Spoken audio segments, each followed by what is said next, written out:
Magandang araw sa inyo mga kaibigan. Itong ating almusalita sa araw na ito, December 25. Merry Christmas po sa inyong lahat. Ang ebanghelyo natin ngayon ay John 1:1-18. And I love this part. And the Word was made flesh and dwelt among us, and we have seen His glory. The glory of God in flesh. They couldn't be more opposite. Sa salita ng Diyos, flesh ay ang representation ng ating kahinaan. Flesh ay yung pinakamahina sa ating pagiging tao. Pag sinabi nating tao lang, yun ang flesh. Yun ang flesh. Yung expression when you feel your weakness, when you feel low, when you feel... And the glory of God is the highest. Yung pinaka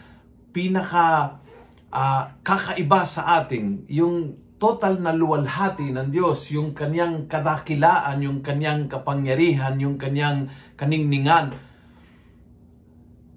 The Word became flesh, and so we have seen His glory. His glory shone in our weakness, na in-embrace, kinuha. Tinuruan tayo na ang pagiging tao ay andaan sa luwalhati. We have to be human, and the more human we are, the more divine we can become. Kasi yun ang paraan na pinili ng Panginoong Jesus. Ipinakita ang luwalhati, hindi by getting away from our humanity, but by becoming a man like us. The more na tayo ay naging compassionate, understanding, mauunawain, mabait, na kaya nating damdamin ang damdamin ng iba, kaya nating pakiramdaman, kaya nating pakisamahan, kaya nating makaroon ng empathy. The more na tayo ay naging tao, in touch sa sariling weakness, in touch sa sariling kahinaan, the more tao na tayo ay naging, the more na makikita ang luwalhati ng Diyos. Ang luwalhati ng Diyos ay nagniningning in our flesh.